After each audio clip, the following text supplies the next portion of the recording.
The House will come to order. Representative Stivar, do you have a privilege? Privilege of the floor? Granted. Thank you. I want everybody to stand up. Look at the West Gallery. We have the kids from the Salt Life Fellowship Christian School, along with their teacher, Jan. I believe I got her name right. Along with a good friend of mine, Representative Lars Loan, the guy I replaced.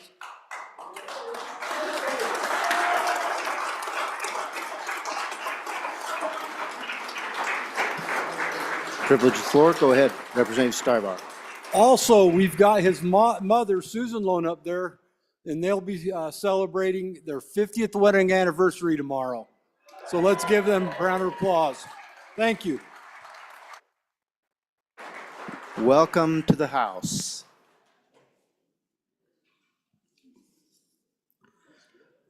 The next bill for our consideration is Senate File 34. The reading clerk will read the bill. Senate File 34 is sponsored by Judiciary. Sex offender registration, registrable offenses, an act relating to criminal procedure. Mr. Speaker, your committee number 1, Judiciary, to whom is referred Senate File 34 engrossed, sex offender registration, registrable offenses, respectfully report, same back to the House with the recommendation that it do pass with the following amendments. Ayes, Representatives Chestick, Crago, Haroldson, Nemec, Oakley, Rodriguez-Williams, Washit. Noes, Representatives Jennings, Provenza. Representative Washit, Chairman. You've heard the reading of the bill. What is your pleasure, Chairman Washit? Mr. Chairman, I move that when the Committee of the Whole rises to report, to do so with the recommendation that Senate File 34 do pass, and I do further move that the adoption of the Standing Committee amendment. Good representative for House District 40 will explain the bill and the committee amendment. Vice Chairman Crago. Thank you, Mr. Chairman. Members, I bring to you Senate File 34, ask for your favorable consideration. Just go back in time a little bit, explain what we did through the interim. We came to find out that we have 4 different sex trafficking offenses within our statutes that are not on our registry list, in the sex offender registry. And so our original intent when we brought this topic up and started working it through the committee in the interim was to get those 4 offenses on the registry so that we're in compliance with federal law. That was our initial job. And those 4 offenses are found on page 1 of the bill, which is 62705. Page 3 of the bill, it adds 62706. And page 4 of the bill where it adds 62702 and 62703. And those are all sex trafficking crimes. When we started working the bill, we had some testimony from some different folks about the inconsistencies within our registration laws, essentially. And what it came down to is we tried to fix the problem with one of those inconsistencies, and we did that in the original bill. Our good friends down the hall then stripped out and changed what we tried to do during committee. And so on the committee of the whole, on the standing committee amendment, what we did was just went back to the original purpose of what we were tasked to do, which was to get those 4 offenses listed within the registration requirements. And so that's all the standing committee amendment does, and so I'd ask for a vote on that at this time. Is there any discussion on the amendment? Question being called. All those in favor of Standing Committee Amendment number 1, say aye. Aye. Those opposed, no. Standing Committee Amendment number 1 has been adopted. We are back on the bill. Vice Chairman Crago. Thank you, Mr. Chairman. And so I've sort of explained the bill already. It adds those 4 offenses to the registration, so we're in line with federal requirements. If anybody has any questions, I'm glad to answer them. Otherwise, I'd call for the question. Is there any discussion on the bill? Question having been called, all those in favor of Chairman Washit's motion that when the Committee of the Whole rises to report, it does so with the recommendation of Senate File 34 do pass. All those in favor say aye. Those opposed, no. Senate File 34 has passed the Committee of the Whole. The next bill for our consideration is Senate File 44. The reading clerk will read the bill. Senate File 44, sponsored by Minerals, Limited Mining Operations Amendments, an act relating to environmental quality. Mr. Speaker, your Committee Number 9, Minerals, Business, and Economic Development, to whom is referred Senate File 44 engrossed, Limited Mining Operations Amendments, respectfully report, same back to the House with the recommendation that it do pass with the following amendments. Ayes, Representatives Banks, Burkhart, Conrad, Heiner, Knapp, Larson, Lawley, Tarver, Western. Representative Burkhart, Chairman. You've heard the reading of the bill. What is your pleasure, Chairman Burkhart? Thank you, Mr. Chairman. I move that when the Committee of the Whole rise to report, it do so with a recommendation that Senate File 44 do pass. I further move the Standing Committee amendment, and I turn over explanation to the good representative from the western waters of the state. Representative Larson. Thank you, Mr. Chairman. So I'm going to go through the bill first, and then I'll talk about the amendment we have. So, members, this is, I just want to, there's been a lot of emails that have been going out about this, and want to let you know that the other end of the hall did take out the provision that restricted the county's authorities over LMOs. So that's been taken out of the bill at this point. But I'll start going through the major changes in the bill. Page 4 expands the categories covered by LMOs from sand and gravel and quarry operations to all non-coal minerals. And so that's the first change. It adjusts the limited mining operation bonding per acre rates from $2,000 to $5,000 per acre for sand and gravel operations. And from $3,000 to $7,000 for quarries. And this is just to adjust for inflation from 2014.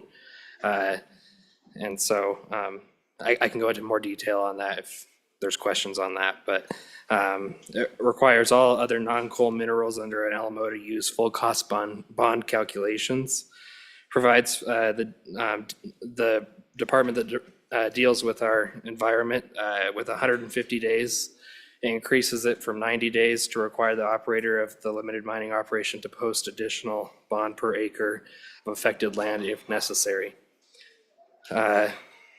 It also provides existing LMOs 45 days from effective date of the bill to update their bond based on the new rates. Page 6 grandfathers existing small mine permits and eliminates new small mine permit issuance after July 1st of 2024. Page 7 codifies mineral sales reporting, codifies limited mine operation 5-year term renewal provisions, codifies existing reclamation performance standards and bond release for limited mine operations across the state. Page 9, an amendment from the other end of the hall that's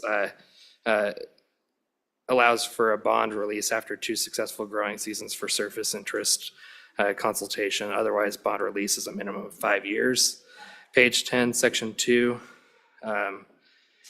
upon recommendation of the department that deals with our environment, shall promulgate rules to implement. And page 10, section 3 gives rulemaking immediately, and all the other provisions are effective July 1st, and I'll stand for questions.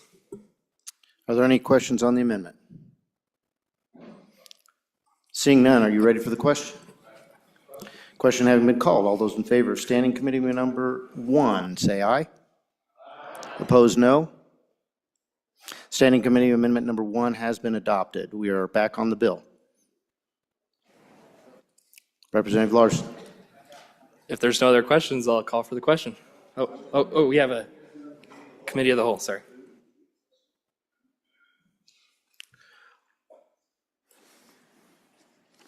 Representative Tarver. Chairman, I would like to move, I move that when the Committee of the Whole rises to report, it do so, no? Just please move the Committee of the Whole amendment. I'd like to move Committee of the Whole Amendment 001 to House Proceed. Bill 44. Proceed, Representative Tarver. Basically, this is a grandfather clause that will allow all the LMOs previous to July 1st, 2024 to keep their bonds as is, and only the folks moving forward will have to pay the new bonds. Stand for questions. Is there any discussion on the amendment? Question having been called. All those in favor?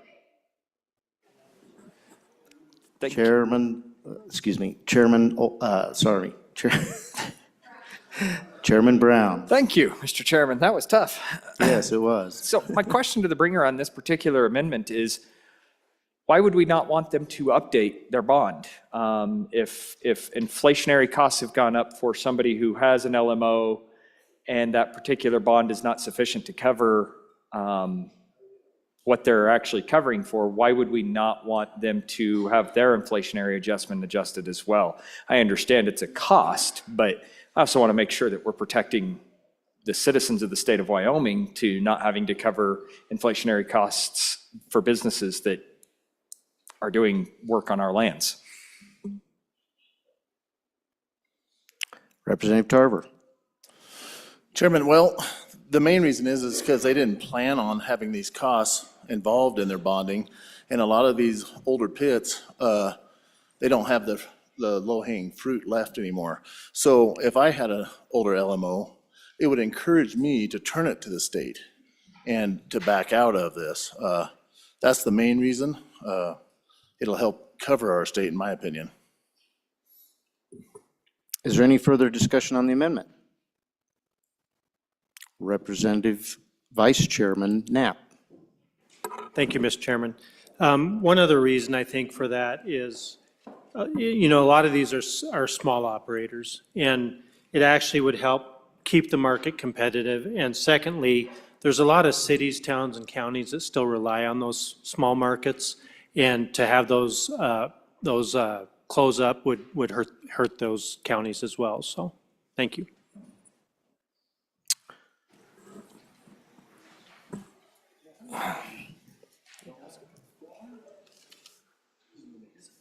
Chairman Northrup. Thank you, Mr. Chairman. The other thing is these small operators can come in and ask for an engineered permit, and that permit will allow them to be able to reclaim their own pit at their own expense when they decide to give it up. So there's an out for these people. I think that the grandfather clause is great for these guys that are working it right now. As in my community, we have many of them that are ran by older gentlemen, and it's kind of like a side business for them or a full-time business for a couple of the other guys. And we just don't want to slam their hand in the door here at the end of their careers. Is there any further discussion on the amendment? Question having been called, all those in favor of Committee of the Whole, Amendment Number 1, say aye. Aye. All those opposed, no. The Committee of the Whole, Amendment Number 1, has been adopted. We are back on the bill. Question having been called, all those in favor of Chairman Burkhart's motion that when the Committee of the Whole rise and report, it does so with the recommendation that Senate File 44 do pass. All those in favor say aye. Aye. All those opposed, no. Senate File 44 has passed the Committee of the Whole. The next bill for our consideration is Senate File 50. The reading clerk will read the bill. Senate File 50, sponsored by Blockchain, Unincorporated Nonprofit DAOs, an act relating to corporations. Mr. Speaker, your Committee Number 9, Minerals, Business, and Economic Development, to whom is referred Senate File 50, Unincorporated Nonprofit DAOs, respectfully report, same back to the House with the recommendation that it do pass. Ayes, Representatives Banks, Burkhart, Conrad, Larson, Lawley, Tarver, Western. Noes, Representatives Heiner, Knapp. Representative Burkhart, Chairman.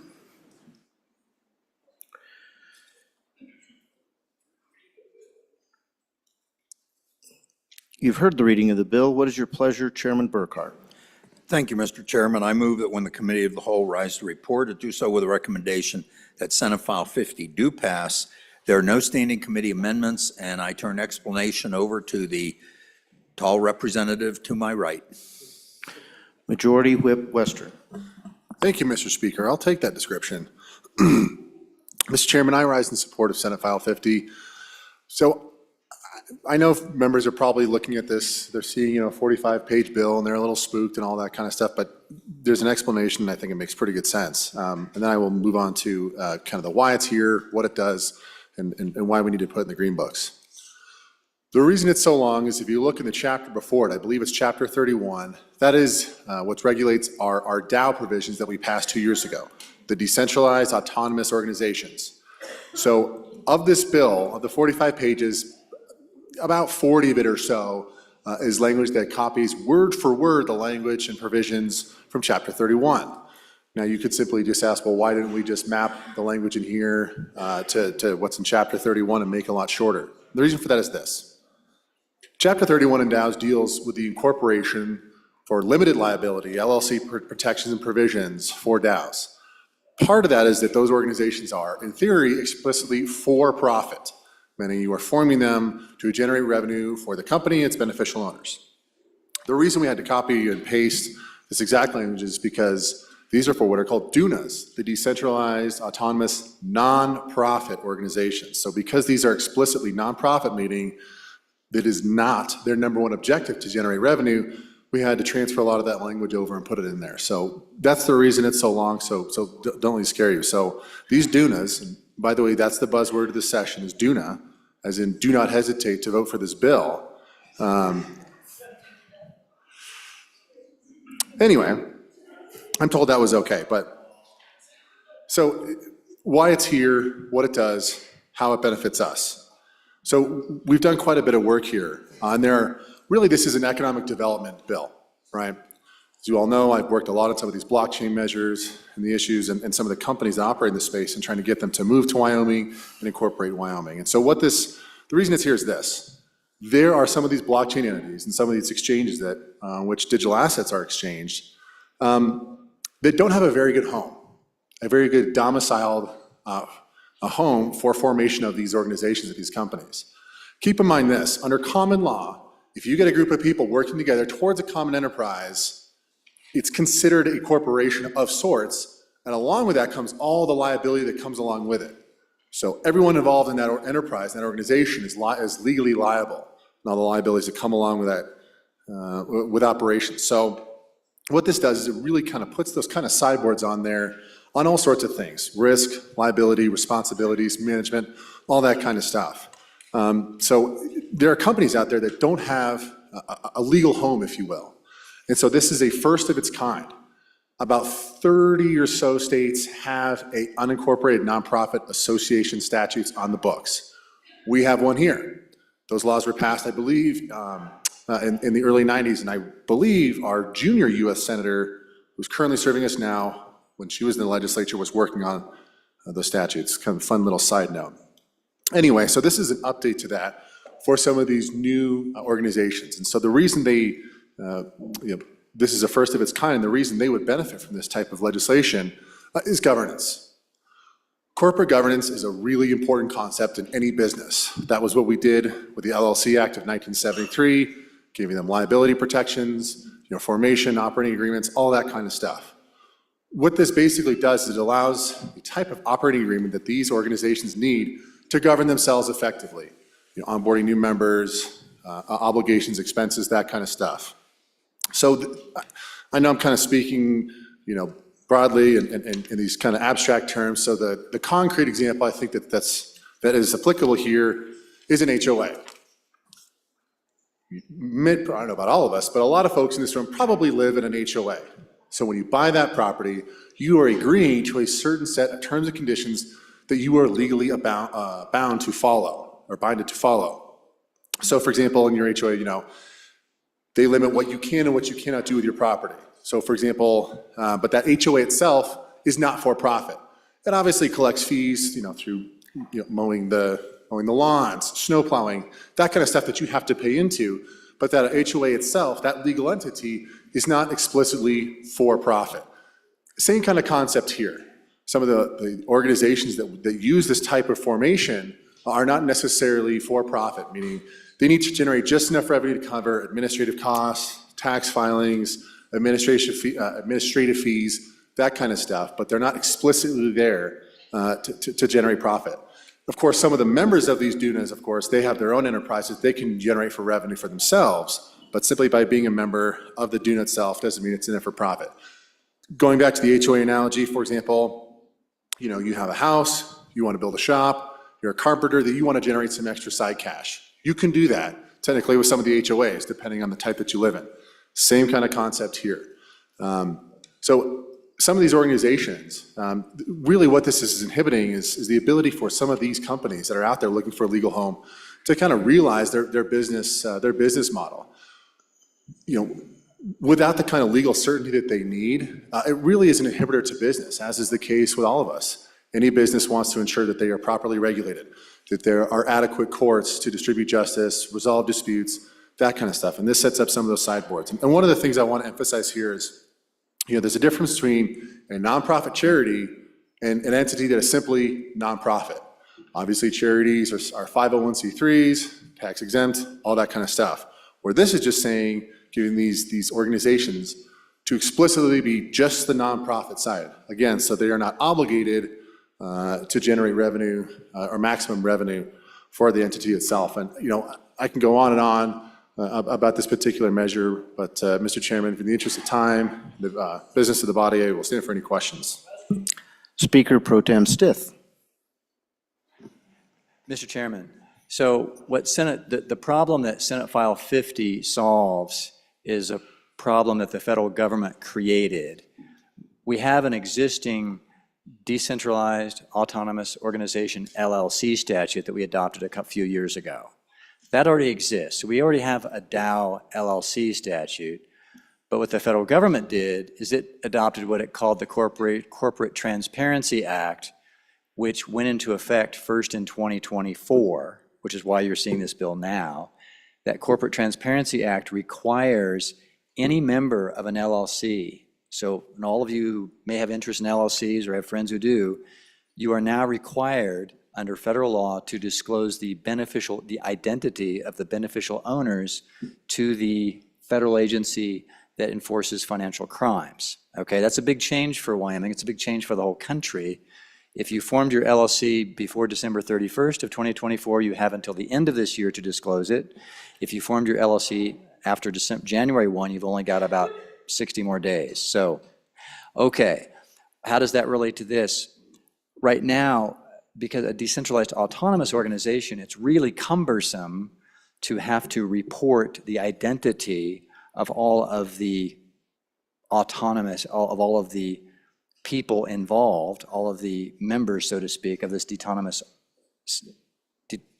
decentralized autonomous organization, because they're changing all the time. People are trading in and out on a dynamic basis. So it's extremely onerous, which makes our existing DAO statute useless. Nobody wants to use our existing DAO LLC statute. This bill, by having a decentralized autonomous organization but have it not be an LLC, takes us away from that federal regulation, so you don't have to disclose the beneficial ownership. It makes this, our DAO LLC statute that we established 3 years ago that we thought would work, doesn't work. This will make it work. Please vote aye. Speaker Summers. Mr. Chairman, thank you. On in support of the bill, but is this designed to hide bad actors from the law? So is a DAO designed to hide things from others? That's one question I have. And we've passed a lot of these, and I'm going to vote aye on this, but I do kind of want to know, what is the function of these? So explain the function of a DAO. And then I also saw what I thought when I read the bill, potential fee, but it didn't really line out, I don't think, what that fee was and how that would be assessed and determined and all that sort of thing. Thank you. Majority Whip Western. Thank you, Mr. Chairman. So I appreciate the question from the good speaker. We are trying to revert back to the way things were before January 1 of this year. The act that involves corporate transparency that the lawyer from my former desk mate mentioned, I would submit to you all that it was a pretty big invasion of privacy. The LLC laws that we've had on the books for 40 years, I think, grant enough transparency, but also enough privacy simultaneously to ensure that you, as the owner of your LLC, that you're entitled to the privacy that I think we all are, right? don't you know the Fed came in and it wants to pierce that veil of privacy and say, actually, no, we want to be able to look at everything and really kind of invade your privacy. What this is trying to do is say, whoa, whoa, whoa. We're not trying to go any further or any less than the way it was prior to January 1. We just want that privacy that we had before. So that's kind of the thought process behind here. And so that's, I would say, a philosophical component to this entire discussion of, is that right to privacy? And the right to privacy that anyone who had LLC for decades and decades had, that were law-abiding, that filed their taxes, that they reported all the disclosures that they had to in the nature of their business, that kind of stuff that they already had to in the first place. So that's kind of the philosophical question and the answer in this measure. Representative Ottman. Thank you, Mr. Chairman. I'm amazed that this has come up because I've been questioning this for like the last 2 months in how this all works.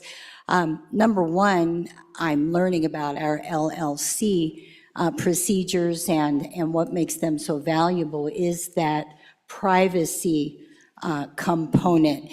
But what I've been trying to find out is like how we can check on bad players. In a day when we're having a lot of different things go on with corporate, international things coming in. I'm like, okay, how can we check to see who these people are and what they're doing with an organization that they may have paid, a few $100s for or whatever? How are we to see, are they international players? Are they local? Are they what? And I was told, well, it could be international.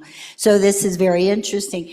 But what I would like to know is, how can we as a state, and can we negate federal law? And if we're doing that,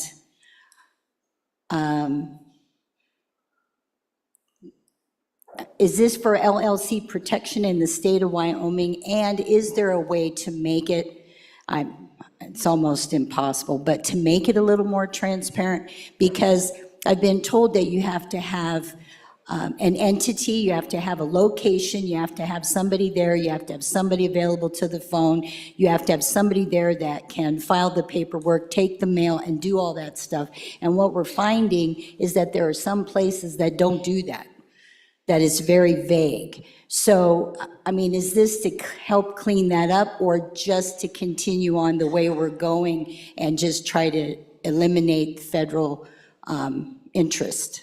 Thank you. Speaker Pro Tem Stith. Mr. Chairman, thank you. Great question.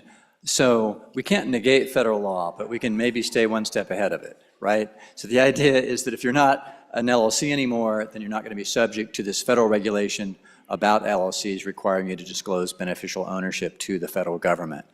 On the speaker's question earlier about, is this a vehicle for bad actors?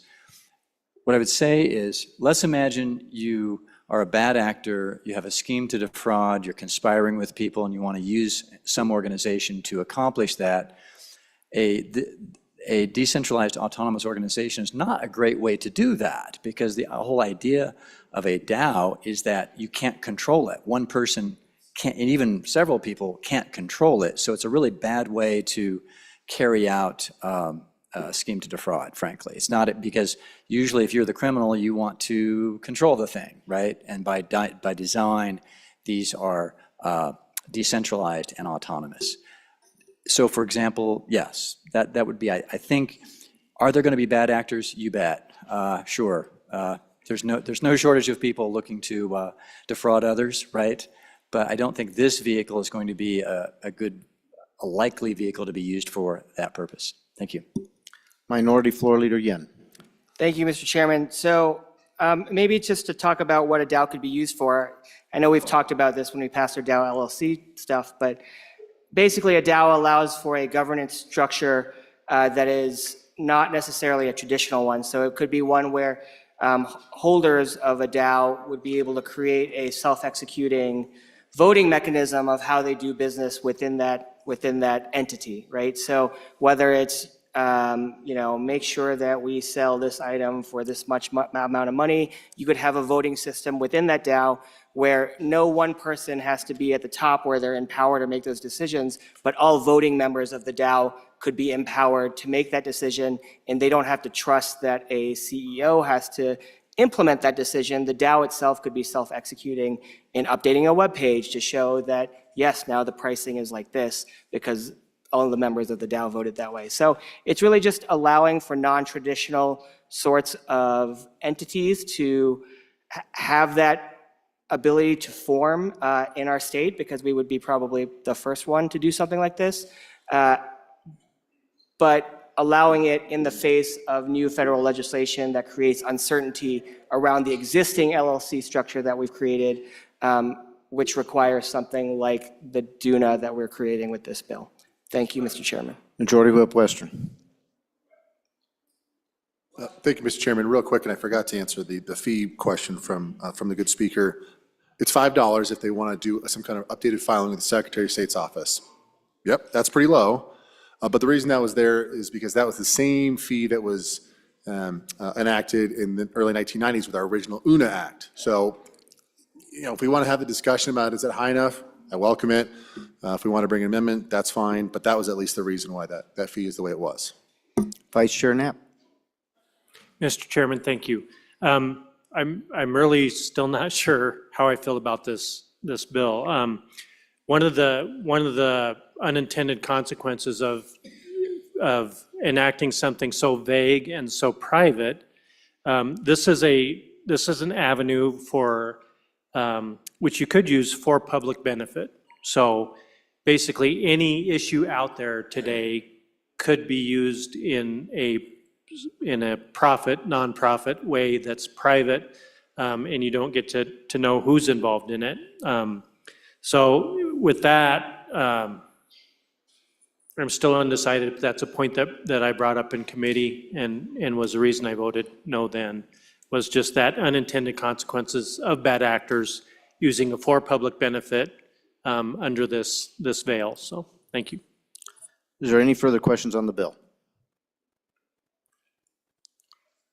Chairman Obermuller. Thank you, Mr. Chairman. So I'm a little confused on the privacy issue. We've had some testimony that said, well, you don't use these for privacy because it's a blockchain and it's out there, and so it's a very poor vehicle for privacy. And yet, on the other hand, you're creating it for the privacy. So if that seems there's an inconsistency that I'd like you to address. Thank you.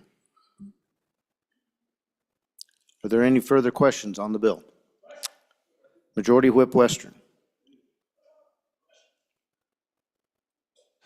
Thank you, Mr. Chairman. So to that point, let's think about what this actually truly means in the practical sense. Some of these exchanges for these cryptocurrencies, they're making hundreds of thousands of transactions a day. And some of them, by definition, you are joining that DUNA that exchange operates on. So it's onboarding on and off, tens of thousands of, members exiting and entering a DUNA on a daily basis. So that's like the practical implication of folks entering this DUNA and exiting this DUNA. I understand and kind of sense there's a little bit of, black helicopters flying around, but that's what it really actually means, is because, all right, I want to, get onto this exchange, make some transactions and then leave the DUNA. That's what it really means practically, so. Questioning having been called, all those in favor of Chairman Burkhart's motion that when the Committee of the Whole rises to report, it does so with the recommendation that Senate File 50 do pass. All those in favor say aye. Aye. All those opposed, no. No. Senate File 50 has passed the Committee of the Whole. The next bill for our consideration is Senate File 61. The reading clerk will read the bill. Senate File 61, sponsored by Senator Driscoll. Education, Charter School Amendments, an act relating to charter schools. Mr. Speaker, your Committee Number 4, Education, to whom is referred Senate File 61 engrossed. Education, Charter School Amendments, respectfully report same back to the House with the recommendation that it do pass. Ayes, Representatives Allred, Andrew, Berger, Brown, Houston, Lawley, Northrup, Obermuller, Provenza. Representative Northrup, Chairman. You've heard the reading of the bill. What is your pleasure, Chairman Northrup? I move that when the committee of the whole rises to report it, do so with the recommendation that Senate file number 61 do pass, and here with the explanation is a good representative from over the hill, District 46. Representative Andrew. Thank you, Mr. Chairman. This bill introduces updates and clarifications for charter schools in Wyoming, focusing on their status as local education agencies and funding processes. It allows charter schools to be recognized as LEAs for federal and state grants, including Title I and special education, with district-authorized charter schools having the option to act as LEAs and state-authorized charter schools required to do so. This change aims to streamline the process, enabling charter schools to work directly with the Department of Education, the State Department of Education, for funding, applications, receipts, and reporting, thereby reducing the administrative burden on the school districts. This bill ensures timely monthly school foundation payments to charter schools by districts, with the WDE calculating the amounts for state-authorized schools to simplify the process. Additionally, it allows for flexible agreements between charter schools and districts and repeals the provision that designated the Wyoming Charter School Authorizing Board as the LEA for state-authorized charter schools. This bill aligns with the varying approaches to LEA status for charter schools across the United States. Thank you. Are there any further questions on the bill? Are you ready for the question? Question being called. All those in favor of Chairman Northrop, Chairman Zwanitzer, actually Representative Zwanitzer. Thank you. Thank you, Mr. Chairman. I do have a question. If the charter schools are able to go out and receive a lot of federal funding, is the state able to not supply them the amount of money that we're supplying them now? So is there a mechanism? Well, I guess my basic question, would they become overfunded if they were fortunate enough to get a lot of funds, a lot of grants, where we're overfunding them compared to our public school system? Representative Andrew. Thank you, Mr. Chairman. Whether that would or would not be a problem, I'm not actually sure. I don't believe so. But this bill doesn't allow them to receive more federal funds than they are receiving now. It just simplifies the process. Is there any further discussion on the bill? Are you ready for the question? Question having been called. All those in favor of Chairman Northrop's motion that when the Committee of the Whole rises to report, it does so with the recommendation that Senate File 61 do pass. All those in favor say aye. All those opposed, no. Senate File 61 has passed Committee of the Whole. Representative Conrad, do you have a privilege?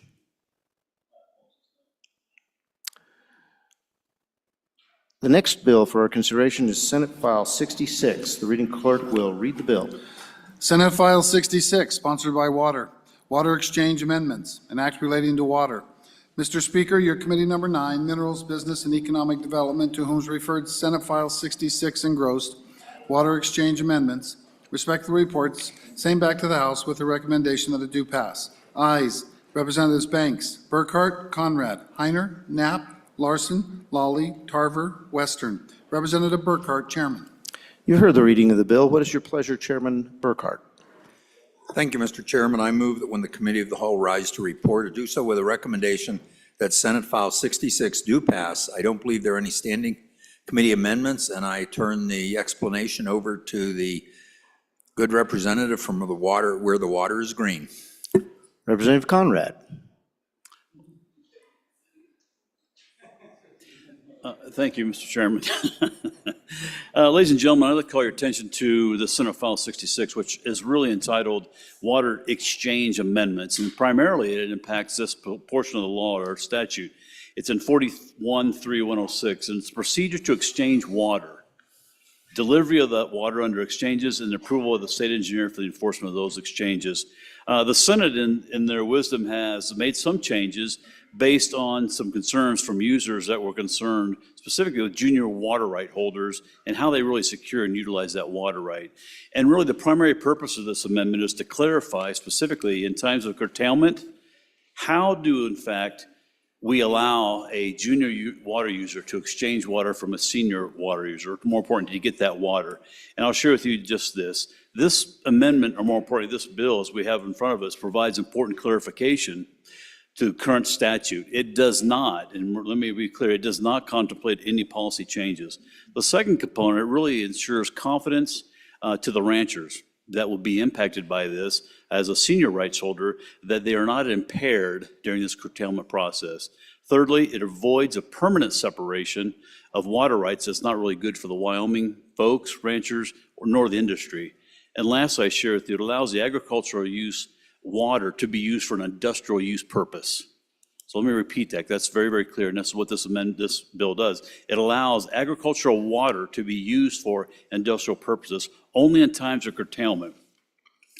To give you some example, in the southwest corner where a large industry is, if in fact we did go into curtailment and water rights were reduced to, say, 1980, and those industrial users still needed water to continue their operation, they could rely on this water exchange by finding a senior water right holder, a rancher in this case, to utilize water to continue that operation.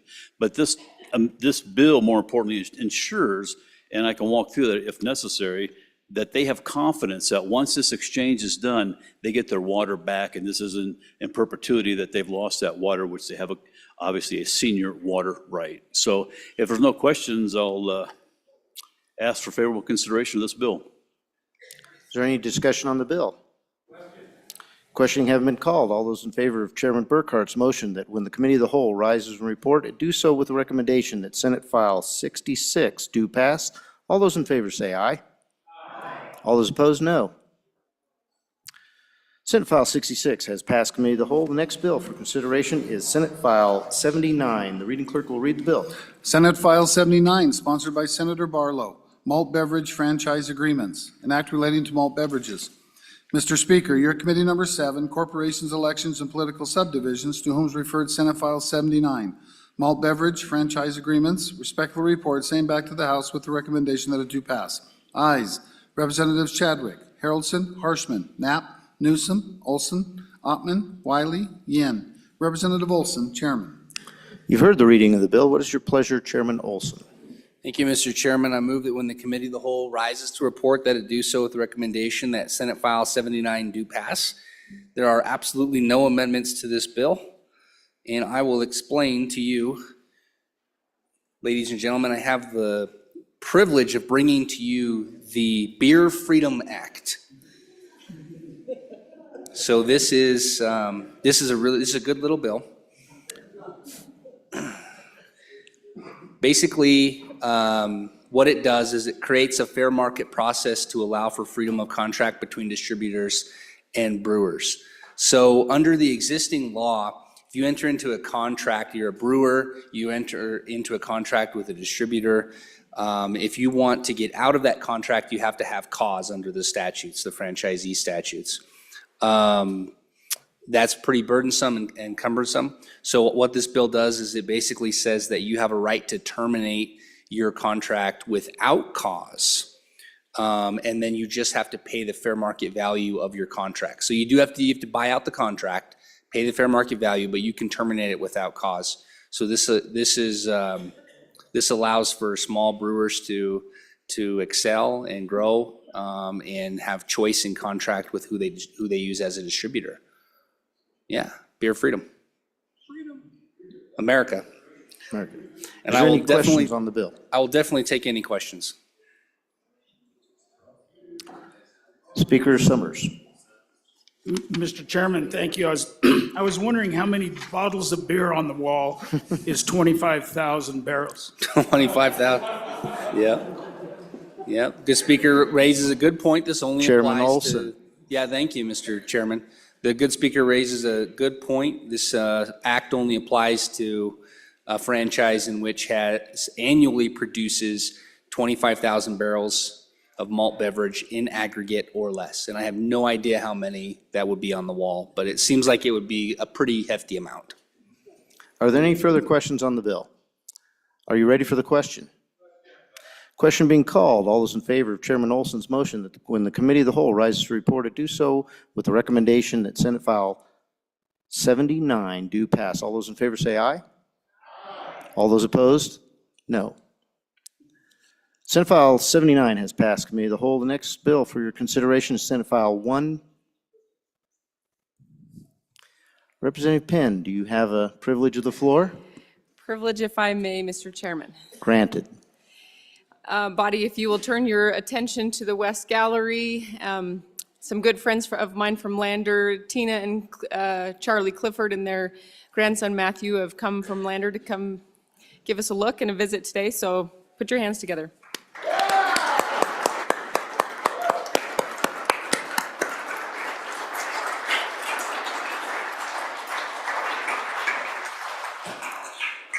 Welcome to the House. The next bill for our consideration is Senate File 115. The reading clerk will read the bill. Senate File 115, sponsored by Senator Baldwin. Behavioral Health Redesign Amendments. 2, an act relating to public health and safety. Mr. Speaker, your committee number 10, Labor, Health, and Social Services, to whom is referred Senate File 115, Behavioral Health Redesign Amendments 2. Respectfully report, same back to the House with the recommendation that it do pass. Ayes, Representatives Chadwick, Clouston, O'Hearn, Trujillo, Yin, Zwanitzer. Noes, Representatives Hornock, Penn, Ward. Representative Zwanitzer, Chairman. You've heard the reading of the bill. What is your pleasure, Chairman Zwanitzer? Thank you, Mr. Chairman. I move in the committee of the whole rise to report to do so the recommendation that Senate File 115 do pass. There are no standing committee amendments, and I'm going to let the good Vice Chairman of Appropriations, who's been leading the charge on the behavioral health redesign, floor manage the bill. Vice Chairman Larson. Thank you, Mr. Speaker. I'll be good. When we was doing behavioral health redesign, and we were, as I mentioned earlier, and we were trying to come up with definitions for the priority populations, one of the definitions we come up with, excuse me, was indigent general access, meaning people that are in, of course, indigent status, and then we provided the definition meaning that these are people who do not have private or public health insurance that provide coverage for mental illness or substance abuse, and whose total household income is not more than 200%. We base that 200% on some statistics and some advice from our Department of Insurance on that population that is able to get insurance and receive it, and that's kind of been into play as we've watched health insurance and the availability to health insurance to people that have lower incomes, like 200% of poverty level. We find that those health insurance oftentimes have a very high deductible, $10,000, $5,000, and then only cover emergency services. But even with that, they would not have access as currently drafted to the community mental health centers for mental health or services. And so as we're watching this play out, one of the thoughts was maybe we ought to push that back for a couple of years. And so what we've done here is we said that it still has to be within 200% of the federal poverty level, but even though they have insurance, they would still be able to have access to the community mental health centers. I want to remind the body that we fund the community mental health centers, inpatient and outpatient, 100% general funds. There's no Medicaid dollars that go into that. I think that there's been some concern that by moving this out 2 years that we'd somehow be trying to expand Medicaid or make this population more available to Medicaid. They're already, because of their partially eligible for Medicaid due to their income level, but there are other requirements but they could qualify for Medicaid now. And the community mental health centers would be able to charge Medicaid. So this doesn't enhance or expand the ability or access Medicaid dollars, and would just remind you that these are all general fund dollars. So happy to answer any other questions. Representative Hornock. Thank you, Mr. Chairman.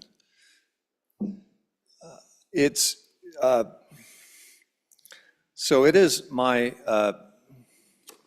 feeling, I guess, with this bill that there is some, we're dancing around the edge of expansion of Medicaid with it. And let me explain a little bit. But so basically, this bill expands the definition of indigent persons to anyone that meets a certain income level, okay? So anyone, whether they have health insurance, whether they don't. Those people would, if we expanded Medicaid, fall into the Medicaid coverage, just to be clear. So I'm a little worried about this bill. What happens through this bill is that we collect information. That's basically what this bill allows. And so the question is that I'm worried about the buzzword in the bill of savings. We collect information on the potential magnitude of savings.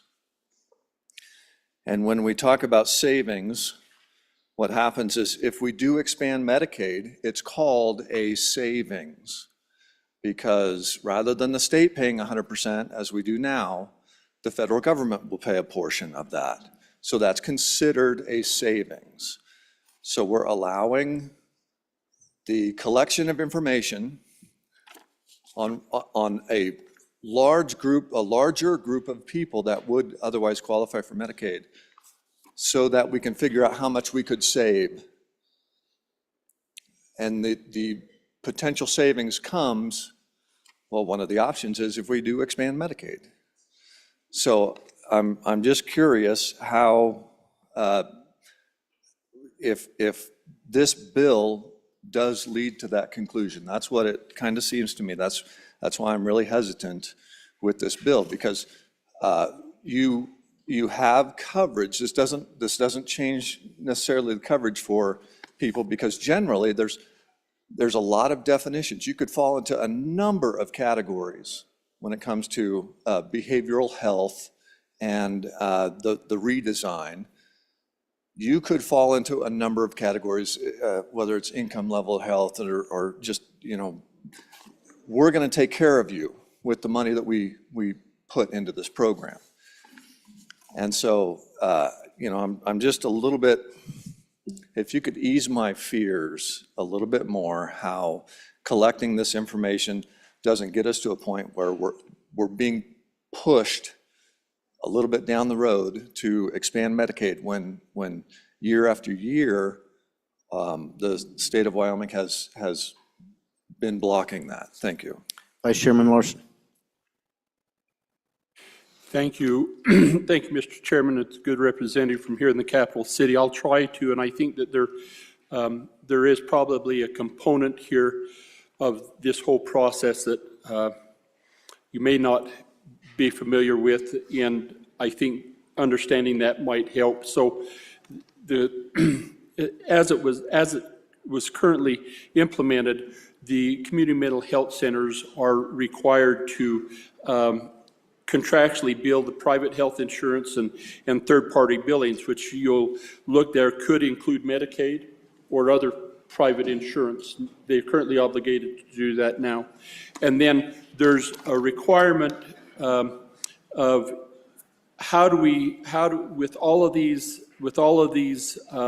this information, then we would need to have a third-party liability measures to make sure that we're not overpaying, not over reimbursing them with these general funds because of how they're billing private insurance or Medicaid or any of the other health insurances that individual has. Well, the question that we're trying to answer with this is, it may be cheaper to the state general funds to just allow these people access to these mental health services than to have a contract third-party evaluator that's going through each of the payment models to say, yes, they billed where they should have, and no, they didn't pay quite as much, they didn't get billed quite as much as they should have. So they're just trying to say, which is the greater, which is more economical, most efficient, and the best savings in the use of the general fund dollars. But it won't increase what Medicaid reimburses, and it's not it won't change how people who qualify for Medicaid could apply now or in the future, and I hope that I would ask for your support on this. Is there any further discussion on the bill? Questioning having been called, all those in favor of Chairman Olson's motion that when the committee of the whole Chairman Zwanitzer's motion that when the committee of the whole rises to report, it does so with the recommendation that Senate File 115 do pass. All those in favor say aye. Aye. All those opposed, no. No. Senate File 115 has passed committee of the whole. Majority Floor Leader.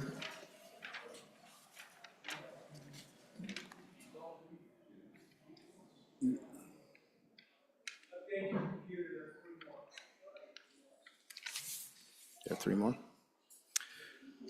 What's our next number? I can't, 14, all right. The next bill for our consideration is Senate File 14. Reading clerk will read the bill. Senate File 14, sponsored by Agriculture. State Fair Board powers and responsibilities. An act relating to agriculture, livestock, and other animals. Mr. Speaker, your committee number 5, Agriculture, State and Public Lands and Water Resources, to whom is referred Senate File 14 engrossed, State Fair Board powers and responsibilities, respectfully report same back to the House with the recommendation that it do pass with the following amendments. Ayes, Representatives Alleman, Allred, Banks, Conrad, Crago, Davis, Eklund, Slagle, Winter. Representative Eklund, Chairman. You've heard the reading of the bill. What is your pleasure, Chairman Eklund? Mr. Chairman, I move that when the committee of the whole rises to report, it do so with the recommendation that Senate File 14 do pass. There is a standing committee amendment. I will move it as well, standing committee amendment number 1, and I will we'll vote on that as we work the bill, I think, and I'll present the bill.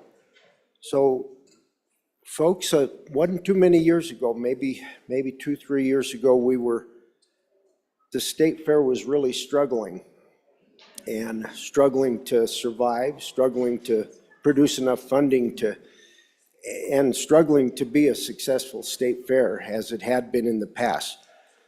Well, as time has gone on, we've had some new directors. We have one now and a board that's really active and is getting quite a bit of work done. It's one of the greatest success stories you could ever hope for, I think. And as a result of that, they need to be a little more nimble. They're executing contracts, and it's kind of a year-round program. It's not just a 1 or 2 week deal in the summertime. They're busy all the time. And in order to be a little more nimble, the director of the Department of Ag would like to not have to work on this. They're doing fine on their own. He doesn't need to be there, and he's a busy man. So this bill removes him from that board, and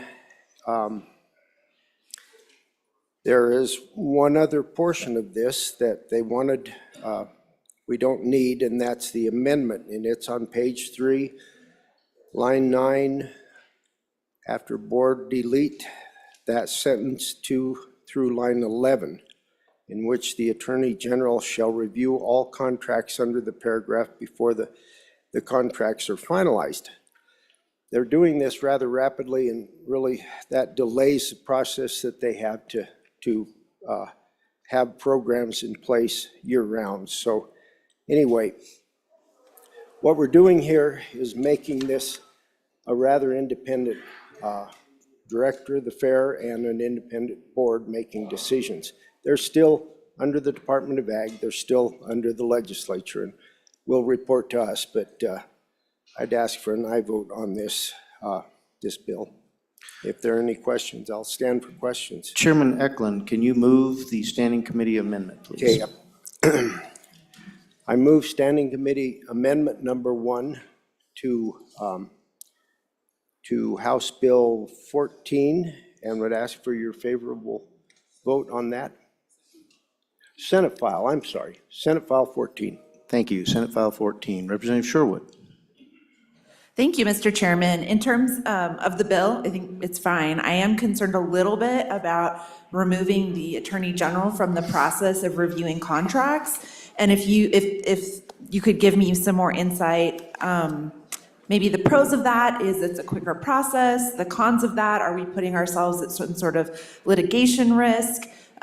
Is it something that we could look at in a second amendment to think about the budgetary threshold?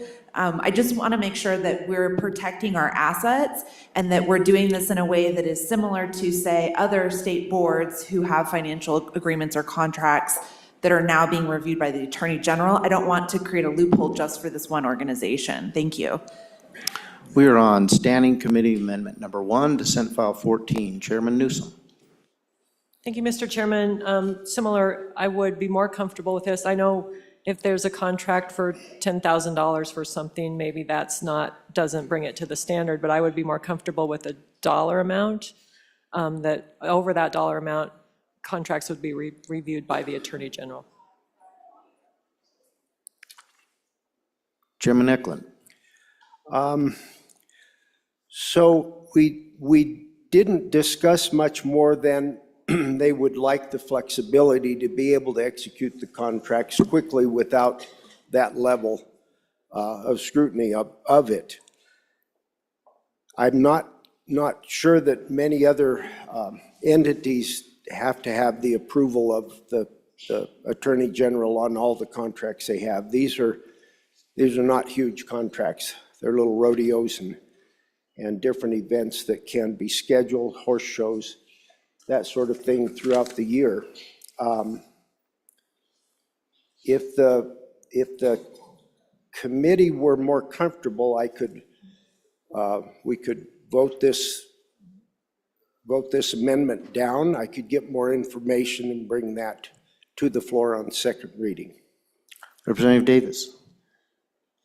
Thank you, Mr. Chairman. Yeah, the testimony there is this is not the use of the Attorney General is not prevalent through the other agencies. And we're talking about contracts of $1,500 or more. So they're relatively low thresholds. So we felt by removing that we would be more in line with other agencies. Representative Sherwood. Thank you, Mr. Chairman. So I did phone a friend and I reached out to the director who oversees our wildlife projects through grants, and the response back I got was that they have to go through the AG's office to look at their contracts regardless of the amount of those projects. So we have one example of sort of an oversight board who has to go and use the AG for every contract they're entering into. Thank you. Representative Strzok. Thank you, Mr. Chairman. I think one question I might have, I just know, being in Converse County, if you want to use the fairgrounds for anything, they tell you have to call them a couple months in advance. Is this part of the reason? Is because of that having to approve everything? Is that part of what they're trying to get out of? Or I guess would be a question I would have, because it is very inconvenient. There's so many ways we could make money and use that beautiful grounds if we were able to be able to give them a call and be able to use it without having to go through the department. Chairman Eklund. So I'll deal with the last question first, and yes, if this board and the director were more nimble and they could execute a contract quicker and expedite that process faster, they'd have a quicker turnover. You wouldn't have to, though I do think a lot of the scheduling is done months in advance. It may not have to be if the venue wasn't scheduled for for that time, but, and then the first question, I really don't know how many contracts are, how many agencies go through the Attorney General. It just seemed like one more level that might slow them down, and that would be the main reason that we would want to remove that sentence.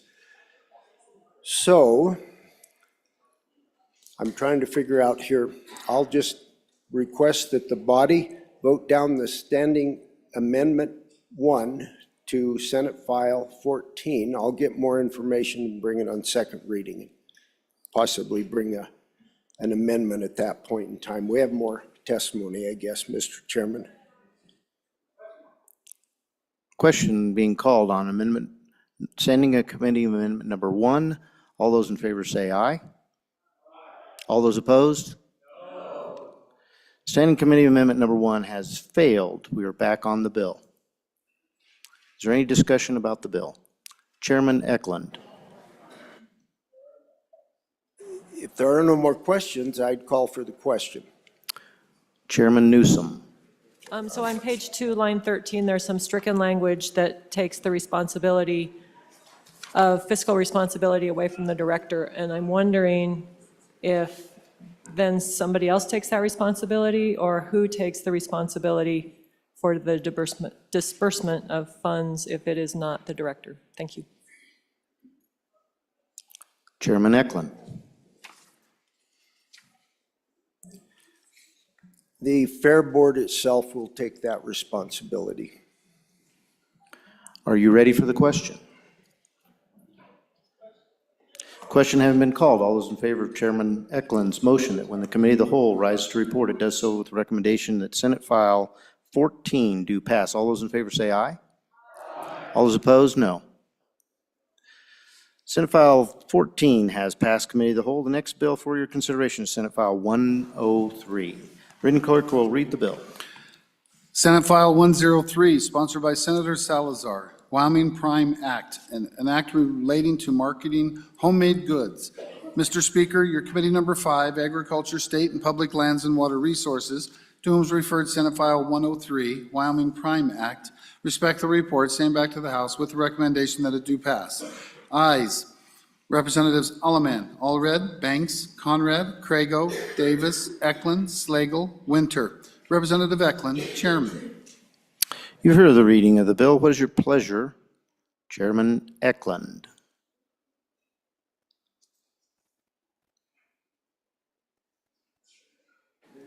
Mr. Chairman, I'm going to speak a little bit slowly. The sponsor for this bill is missing. So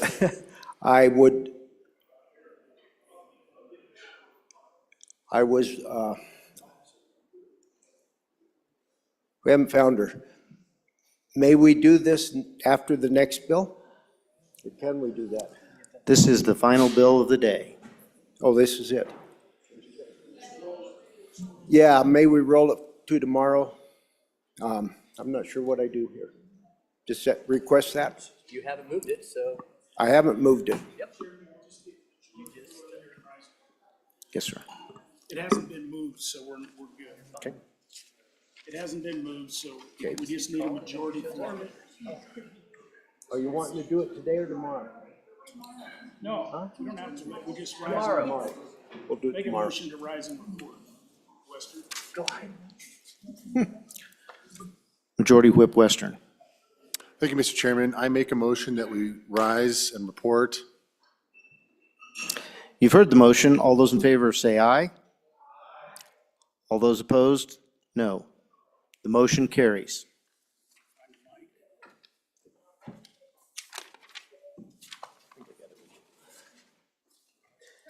The reading clerk will read the committee of the whole report. Mr. Speaker, your committee of the whole, having had under consideration bills on general file, begs leave to report as follows. Senate File 7, do pass amended. Senate File 22, do pass amended. Senate File 32, do pass. Senate File 34, do pass amended. Senate File 44, do pass amended. Senate File 50, do pass. Senate File 61, do pass. Senate File 66, do pass. Senate File 79, do pass. Senate File 115, do pass. Senate File 14, do pass. Representative Bear, Chairman. Chairman Bear, Mr. Speaker, I move the adoption of the Committee of the Whole report. you have heard the motion. All those in favor say aye. All those opposed? Congratulations, Chairman Bear.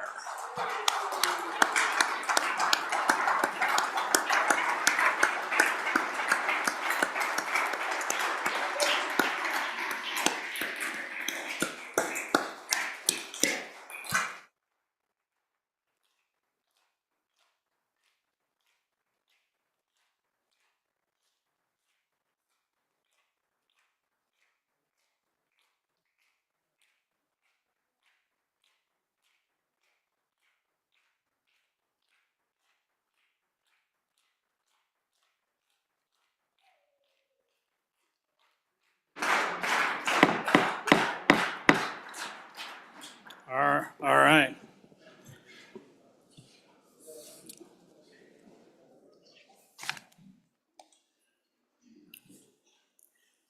We're at that order of business of request to concur with Senate amendments to House bills. The first message for our consideration is message number 243 on House Bill 32, Chairman Burkhart. Thank you, Mr. Speaker. Excuse me.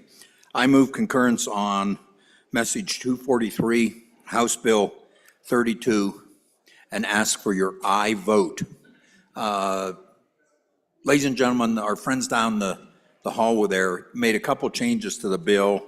The changes don't really modify the bill appreciably, more just spell out mineral ownership versus surface versus pore space.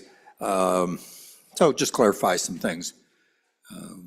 I'd ask for your aye vote. We are voting on the motion to concur with Senate amendments to House Bill 32. A majority of the elected members is required. The chief clerk will please call the roll. Allemand? Allred? Andrew? Andrew? Excused. Angelos? Banks? Bear? Berger? Brown? Burkhart? Byron? Chadwick? Chestick? Clouston? Conrad?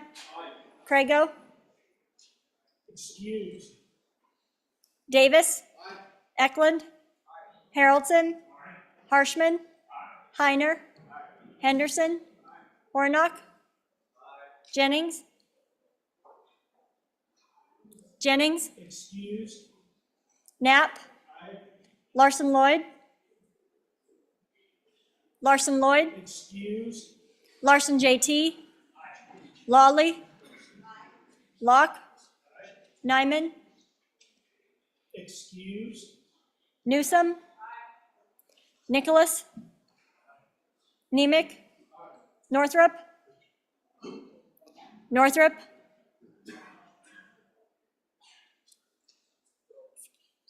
Excused. Oakley? Obermueller? O'Hearn? Olson? Ottman? Pendergraft? Excused. Penn? Provenza? Rodriguez-Williams? Sherwood? Singh? Slagle? Smith? Stiff? Storer? Strzok?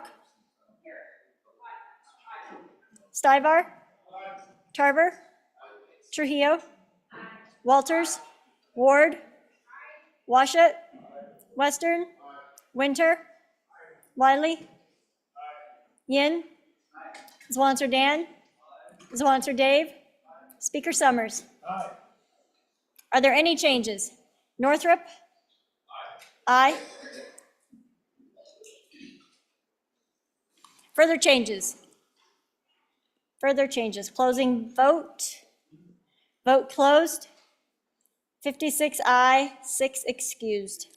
By your vote, you have voted to concur with Senate amendments to House Bill 32. The next message for our consideration is message number 240 on House Bill 66. Let's see who that is.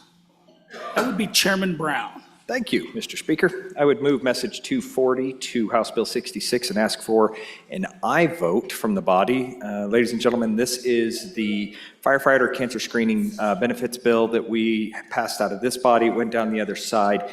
And during committee, we actually found a couple of typos. So you'll see on your concurrence, the first one is Wyoming's. We just changed that to Wyoming. And then the one I will say is a slight policy change. You will see the term female is deleted from page 3 and line 15.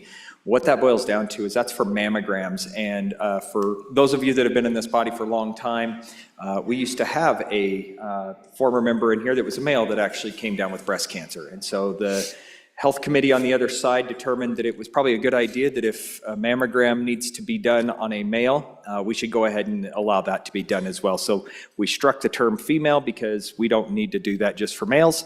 Beyond that, the rest of this was just simple catch-up and fixing some of the language in the bill. So would ask for an aye vote if there's any questions. We are voting on the motion to concur with Senate amendments to House Bill 66, Representative Ward, for your first time. No, that's no problem, Mr. Speaker. Thank you. I'm just a little confused. Maybe I'm going to learn something new today. Did you just say that men need mammograms? Could you explain that a little more? All right, anybody else for their first time? Representative Yin for your first time. Mr. Speaker, thank you. So the member of the body that had breast cancer was our good minority whip out of the town from the university over the hill. And, you know, when you have that risk of breast cancer and you've had breast cancer once, you have an increased risk of breast cancer again. And so as such, you need a screen for it. So that's the reason. Anybody else for their first time? All right, Chairman Brown, we think we're good? All right, we are voting on the motion to concur with Senate amendments to House Bill 66. A majority of the elected members is required. The chief clerk will please call the roll. Allemand. Allemand. Allemand.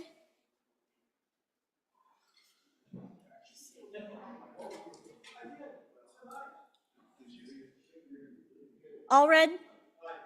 Andrew.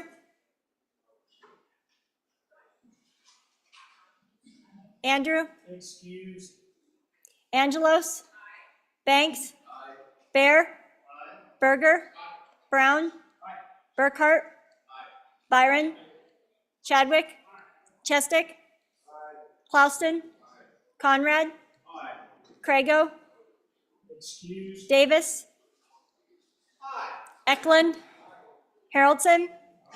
Harshman. Heiner. Henderson. Hornock. Jennings. Excused. Knapp. Larson Lloyd. Larson JT. Lawley. Locke. Nyman. Excused. Newsom. Nicholas. Nemec. Northrup. Oakley. Obermueller. O'Hearn. Olson. Ottman. Pendergraft. Excused. Penn. Provenza. Rodriguez Williams. Sherwood. Singh. Slagle. Smith. Stith. Storer. Strzok. Stivar. Tarver. Trujillo. Walters. Ward. Washut. Western. Winter. Wiley. Yin. Zwanser Dan. Zwanser Dave. Speaker Summers. Are there any changes? Are there any changes? Closing vote. Vote closed. 57 aye, 5 excused. By your vote, you have voted to concur with Senate amendments to House Bill 66. The next message for our consideration is message number 242 on House Bill 81. Chairman Olson. Thank you, Mr. Speaker. I move message number 242 for House Bill 81. Do ask for your aye vote in concurrence. And to explain the concurrence, I will turn it over to the good bill sponsor. Representative Banks. Mr. Speaker, thank you. Yeah, I request aye on the concurrence vote. So basically what the body across the hall did was add a provision into the bill that says if you have a degree or a relevant professional certification, that can be determined by the Department of Audit to meet the specifications for the training. And I thought that was a good addition to the bill and would encourage your aye vote. Thank you. Representative Harrelson going to the mic or no? All right, we are voting on the motion to concur with Senate amendments to House Bill 81. A majority of the elected members is required. The chief clerk will please call the roll. Allemande, Allred, Andrew, excused, Angelos, Banks, Bear, Berger, Brown, Burkhart, Byron, Chadwick, Chestick, Clauston, Conrad, Crago, excused, Davis, Eklund, Harrelson, Harshman, Heiner, Henderson, Hornock, Jennings, excused, Knapp, Larson Lloyd, Larson JT, Lawley, Locke, Nyman, Newsom, Nicholas, Nemec, Northrup, Oakley, Obermueller, O'Hearn, Olson, Ottman, Pendergraft, excused, Penn, Provenza,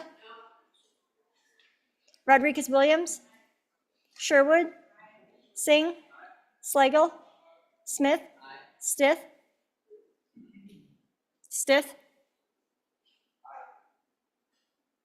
Storer, Strzok, Stivar, Tarver, Trujillo, Walters, Ward, Washut, Western, Winter, Wiley, Yin, Zwonitzer Dan, Zwonitzer Dave, Speaker Summers. Are there any changes? Are there any changes? Closing vote. Vote closed. 57 aye, 1 no, 4 excused. By your vote, you have voted to concur with Senate amendments to House Bill 81.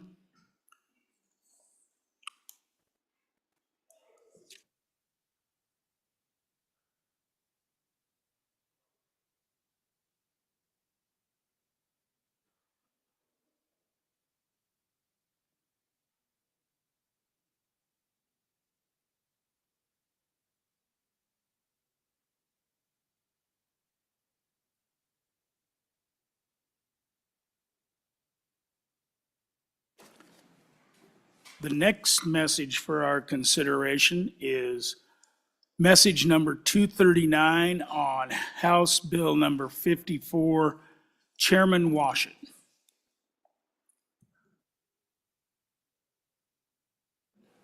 Thank you, Mr. Speaker. I move message 239 on House Bill 254 and ask for an aye vote. Members, this is the Wyoming Reads Day, simple little bill.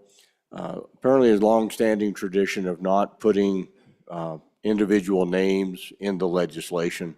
And so the folks at the other end of the hall redacted out those names of the individuals who were the philanthropists behind this bill. And I ask for your aye vote. We are voting on the motion to concur with Senate amendments to House Bill 54. A majority of elected members is required. The chief clerk will please call the roll. Allemande, Allred, Andrew, excused, Angelos, Banks, Bear, Berger, Brown, Burkhart. Byron. Chadwick. Chestick. Clouston. Conrad. Crago, excused. Davis. Eklund. Haroldson. Harshman. Heiner. Henderson. Hornock. Jennings, excused. Knapp. Larson Lloyd. Larson JT. Lawley. Locke. Nyman. Newsom. Nicholas. Nemec. Northrup. Aye. Oakley. Obermueller. O'Hearn. Olson. Ottman. Pendergraft, excused. Penn. Provenza. Rodriguez-Williams. Sherwood. Singh. Slagle. Smith. Stiff. Storer. Repeat. Strock. Stivar. Tarver. Trujillo. Walters. Ward. Washut. Western. Winter. Wiley. Yin. Zwanitzer Dan. Zwanitzer Dave. Speaker Summers. Are there any changes? O'Hearn. No. To aye. Burkhart. Excused to aye. Further changes? Further changes. Closing vote. Vote closed. 57 aye, 1 no, 4 excused. By your vote, you have voted to concur with Senate amendments to House Bill 54.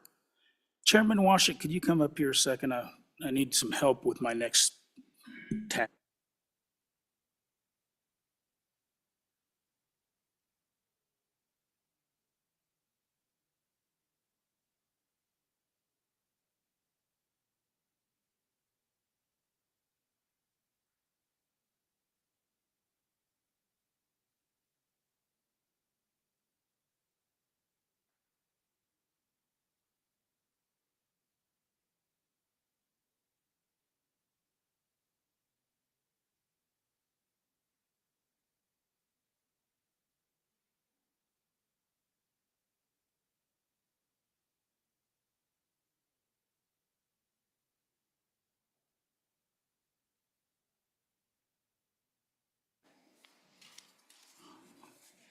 The conferees for the Joint Conference Committee on Message Number 247, which is Senate File 35, the conferees will be Washut, Chair Oakley, and Crago.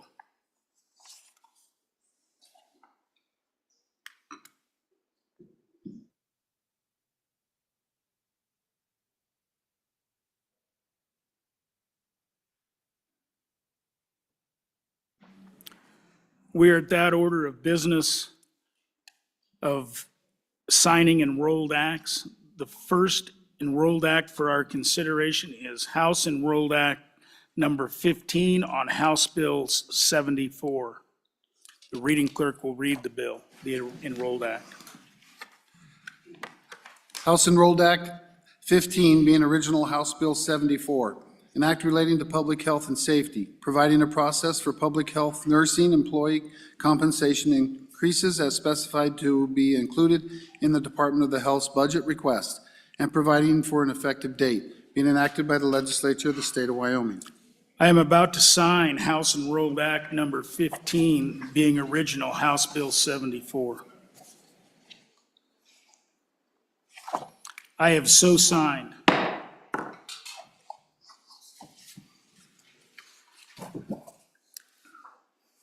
The next enrolled act for our consideration is House Enrolled Act number 16, being original House Bill 35. House Enrolled Act 16 being original House Bill 35, an act relating to environmental quality, requiring the Environmental Quality Council to promulgate rules no more stringent than federal law. Rules or regulations providing exceptions, specifying applicability, requiring rulemaking, requiring reporting, and providing for an effective date, being enacted by the legislature of the state of Wyoming. I am about to sign Enrolled Act number 16, being original House Bill number 35.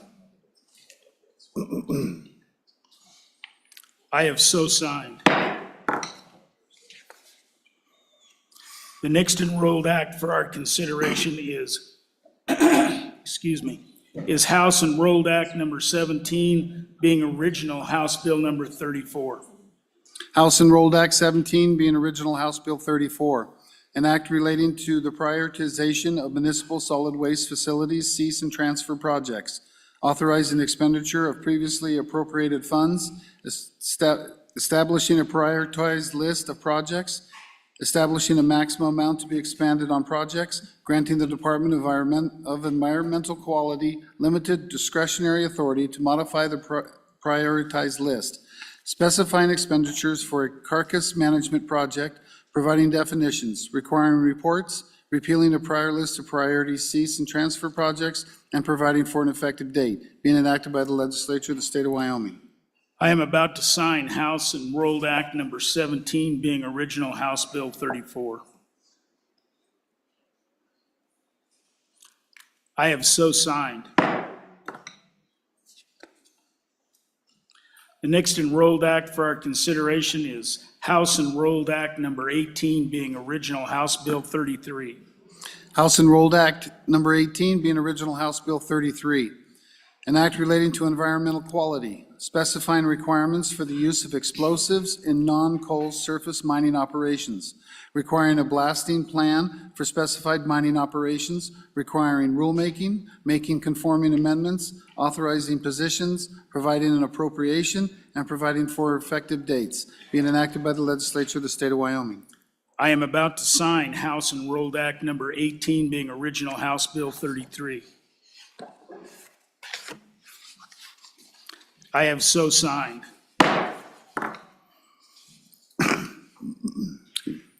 The next enrolled act for our consideration is House Enrolled Act number 19, being original House Bill 25.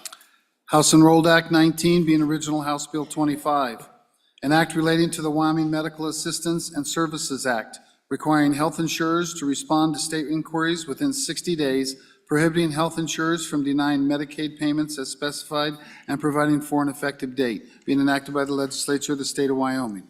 I am about to sign House Enrolled Act number 19, being original House Bill 25.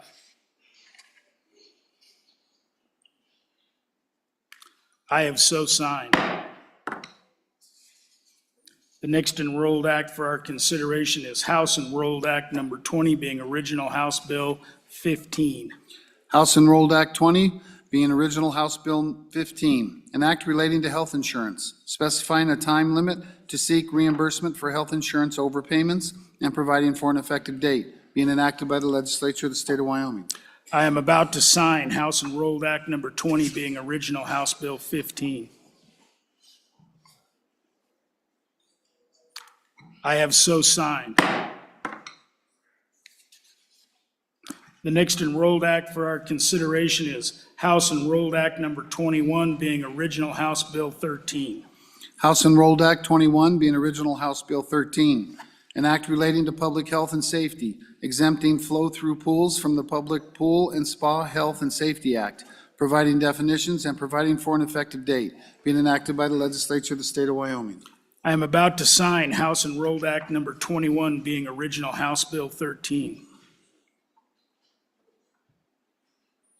I have so signed. The next enrolled act for our consideration is House Enrolled Act number 22, being original House Bill 12. House Enrolled Act 22 being original House Bill 12, an act relating to agriculture, livestock, and other animals, repealing the Wyoming Dairy Marketing Act of 1971 and providing for an effective date, being enacted by the legislature of the state of Wyoming. I am about to sign House Enrolled Act number 22, being original House Bill 12. I have so signed.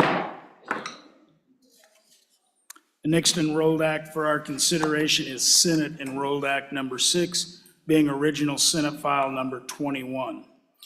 Senate Enrolled Act 6 being original Senate File 21, an act relating to public utilities, specifying the sharing of electric supply costs between the public utility and its customers and specified cost tracking mechanisms, and providing for an effective date, being enacted by the legislature of the state of Wyoming.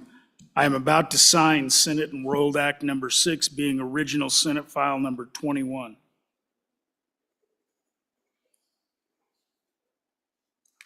I have so signed.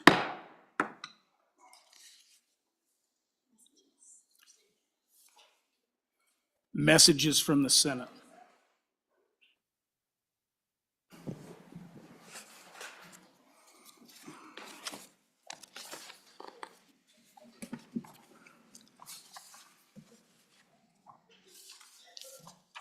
I'll read them out of order.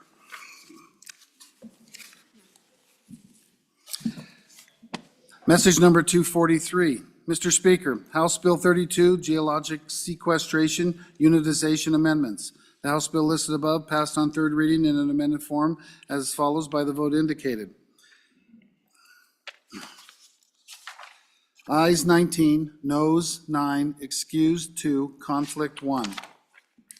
Message 239. Mr. Speaker, House Bill 54, Wyoming Reads Day. The House bill listed above passed on third reading in an amended form as follows by the vote indicated. Ayes 25, noes 4, excused 2. Message 240. Mr. Speaker, House Bill 66, Firefighter Cancer Screening Benefits. The House bill listed above passed on third reading in an amended form as follows by the vote indicated. Ayes 28, noes 1, excused 2. Message 242. Mr. Speaker, House Bill 81, Public Officer Training Amendments. The House bill listed above passed on third reading in an amended form as follows by the vote indicated. Ayes 26, noes 3, excused 2. Senate respectfully asks the House to concur by adopting the listed amendments. Message 232. Mr. Speaker, the bill listed below passed the Senate on third reading by the vote indicated. House Bill 12, Wyoming Dairy Marketing Act repeal. Ayes 29, excused 2. Message 233. Mr. Speaker, the bill listed below passed the Senate on third reading by the vote indicated. House Bill 13, Flow-Through Pools Exemptions. Ayes 28, noes 1, excused 2. Message 234. Mr. Speaker, the bill listed below passed the Senate on third reading by the vote indicated. House Bill 15, Health Insurance Reimbursement of Overpayments. Ayes 29, excused 2. Message 235. Mr. Speaker, the bill listed below passed the Senate on third reading by the vote indicated. Ayes 29, excused 2. Message 236. Mr. Speaker, the bill listed below passed the Senate on third reading by the vote indicated. Ayes 29, excused 2. Message 237. Mr. Speaker, the bill listed below passed the Senate on third reading by the vote indicated. House Bill 34, Solid Waste Municipal Cease and Transfer Funding. Ayes 29, excused 2. Message 238. Mr. Speaker, the bill listed below passed the Senate on third reading by the vote indicated. House Bill 35, Limitations on Environmental Rulemaking. Ayes 27, noes 2, excused 2. Message 241. Mr. Speaker, the bill listed below passed the Senate on third reading by the vote indicated. House Bill 74, Public Health Nursing Budget Requests. Ayes 27, noes 2, excused 2. Message 244. Mr. Speaker, the Senate did concur on House amendments to the bill listed below by the vote indicated. Senate File 5, Organ Transplant Recipient Protection. Ayes 26, noes 1, excused 4. Message 245. Mr. Speaker, the Senate did concur on House amendments to the bill listed below by the vote indicated. Senate File 9, Parental Rights in Education 1. Ayes 26, noes 1, excused 4. Message 246. Mr. Speaker, Senate File 35, Public Records DOC Investigations. The Senate failed to concur on House amendments to the bills listed above by the vote indicated. Ayes 1, noes 25, excused 5. Message 247. Mr. Speaker, the Senate appointed Senate conferees to meet with the Light Committee Number 1 from the House on amendments to Senate File 35. Senate conferees are Senator Cooper, Chairman, Senator Case, Senator Schuler. Sincerely, Ellen Thompson, Senate Chief Clerk.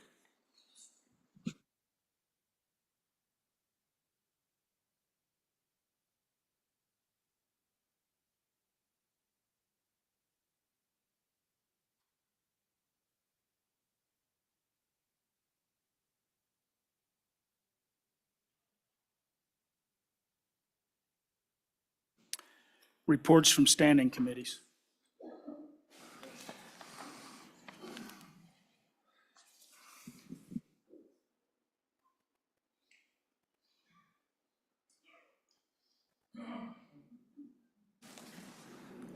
Senate File 125 engrossed, sponsored by Travel. Mr. Speaker, your committee number 6, Travel, Recreation, Wildlife, Cultural Resources, to whom is referred Senate File 125 engrossed, pari-mutuel wagering activities amendments. Respectfully report, same back to the House with the recommendation that it do pass. Ayes, Representatives Angelos, Burkhart, Byron, Larson, Newsom, Storer, Winter. Excused, Representatives Singh, Western. Representative Newsom, Chairman. Senate File 111 engrossed. Mule and whitetail deer separate hunting seasons. Mr. Speaker, your committee number 6, Travel, Recreation, Wildlife, and Cultural Resources, to whom is referred Senate File 111 engrossed, mule and whitetail deer separate hunting seasons. Respectfully report, same back to the House with the recommendation that it do pass. Ayes, Representatives Angelos, Burkhart, Byron, Larson, Newsom, Singh, Storer, Western, Winter. Representative Newsom, Chairman. Senate File 13, sponsored by Agriculture. Mr. Speaker, your committee, federal land use plans, legal action authorized.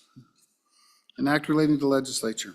Mr. Speaker, your committee number 5, Agriculture, State and Public Lands and Water Resources, to whom is referred Senate File 13 engrossed, federal land use plans, legal action authorized.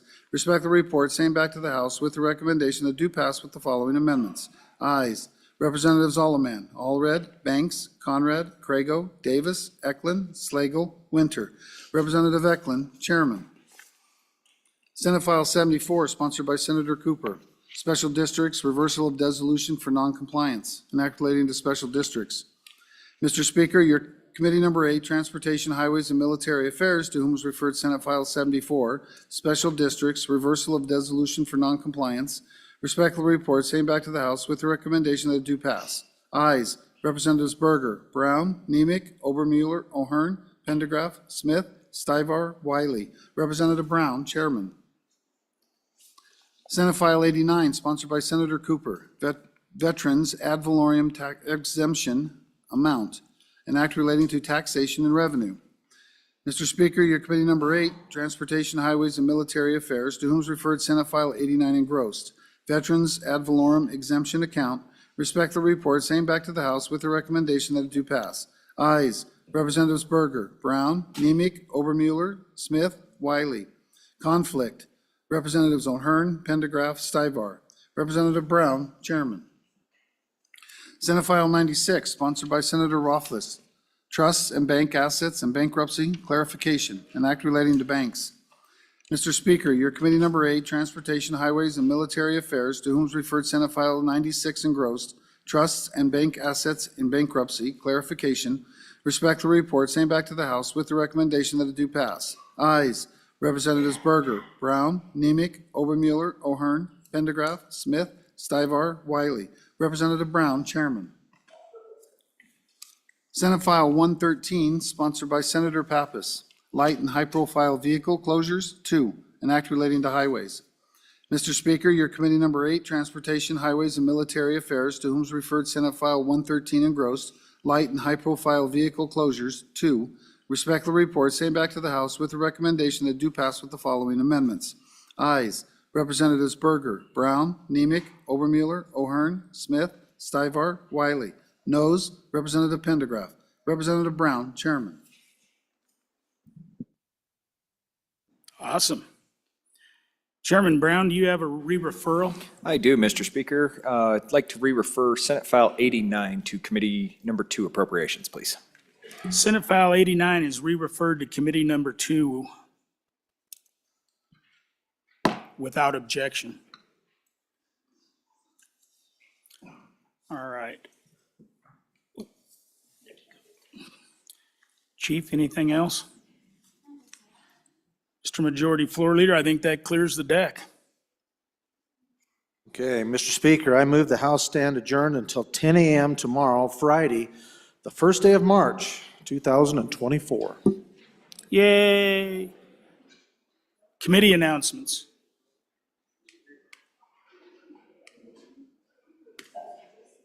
Chairman Burkhart.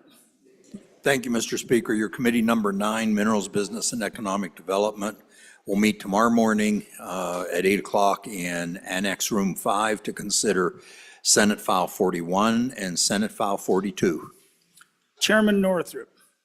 Thank you, Mr. Speaker. Committee number 4, Education, will be meeting tomorrow at noon after we get a bite to eat. We're going to work on Senate File 19, Developmental Preschool Funding, Senate File 82, Summer Vacation Preservation Act, and as time permits, we'll get to Senate File 86, School Safety and Security Funding. Chairman Zwanitzer. Thank you, Mr. Speaker. Committee number 10, Labor, Health, and Social Services will meet tomorrow at 8 a.m. Sadly, we're going back to 8 a.m. in E3. Going to hear Senate File 57, Wyoming Adult Hearing Aid Program, Senate File 6, Nursing Home Administrators, and Senate File 8, Health Insurance for Volunteer Emergency Responders. Chairman Olson.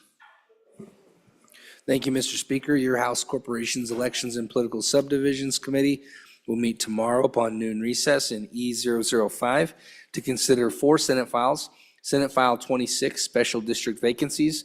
Senate File 27, Special Districts Bond Elections Exemption. Senate File 24, Public Service Commission Integrated Resource Plans. And Senate File 23, Public Utilities Energy Resource Procurement. Chairman Harshman.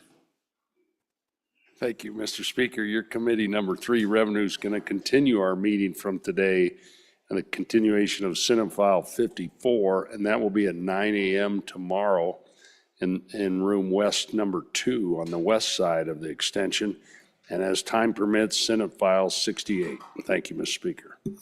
Chairman Washit. Thank you, Mr. Speaker. Your committee number 1, Judiciary, meet at 7:30 tomorrow morning in our normal room.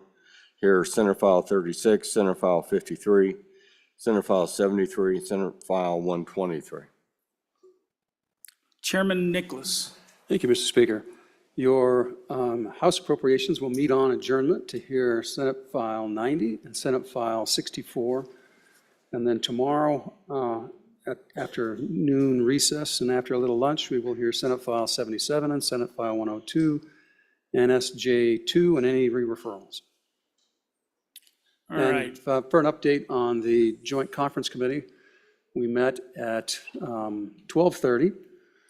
The House brought 8 amendments, and the Senate side took those amendments under advisement, and we do not have a follow-up meeting date yet, but it will most likely be on Monday. So just a little note on tomorrow. There's a rumor flying around that the folks across the way might get out a little early. So if they get out a little early, we'll get out a little early. So we'll just shut her down if that's the way it is. But we still will have our morning and noon meetings because there's too many bills out there not to have those meetings. But try to get us out at least very early afternoon, hopefully. Yeah, and Mr. Chairman, I'm also curious, I was just informed that they're going to come back at 1 on Monday. Yeah, I don't know what they're doing. We could also do that if we so chose. We'll just kind of play it by ear. But we do have a lot of committees meeting at noon, and they've got a lot of bills, and I want to make sure those bills are heard.